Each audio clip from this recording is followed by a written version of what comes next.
જય ભીમ જય ભારત સાથીઓ, આજે ફરીવાર આપની વચ્ચે એક વાત લઈને આવ્યો છું. ત્યારે જામનગરના નીડર અને બાહોશ આગેવાન એવા જીતુભાઈ ચાવડા, મારા પરમ મિત્ર, જે ઉનાકાંડથી લઈ અને ઉનાકાંડની પહેલાં પણ સમાજના ઘણા એવા આંદોલનોમાં તેમજ સમાજની ઘણી એવી સમસ્યાઓમાં તેઓએ સમાજની મદદ કરેલી છે. મારો ખુદનો એક પ્રસંગ કે મારે જામનગર જિલ્લામાં મહિલા પોલીસ સ્ટેશનની અંદર એક મારા બેનની ફરિયાદ હતી. તેમાં જીતુભાઈએ ખૂબ મહેનત કરી. તેના પીએસઆઈ જાડેજા મેડમ સાથે વાતચીત કરી અને મારી જે ફરિયાદ હતી તેનું નિરાકરણ લાવેલ.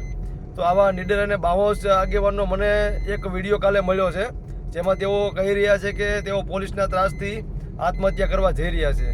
તો જીતુભાઈ, પહેલી વાત તો એ કે તમારે જે કાંઈ સમસ્યા પ્રોબ્લેમ છે તેની સમાજને જાણ હતી નહીં, બરાબર? હવે સમાજને જાણ થઈ તો સમાજ તમારી સાથે છે.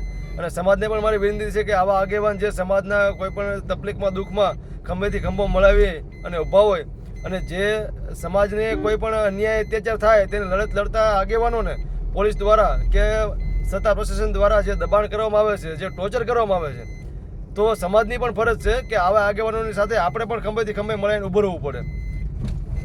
તો આખી સમાજ જીતુભાઈ તમારી સાથે છે, તમારે ટેન્શન લેવાનું કે કોઈ જરૂર નથી. અને જીતુભાઈ, તમને પણ કહેવાનું કે તમારા જેવા નીડર અને બાહોશ આગેવાન જો આત્મહત્યા કરવા જેવા વિચારો કરશે તો પછી સમાજના બીજા લોકોનું શું?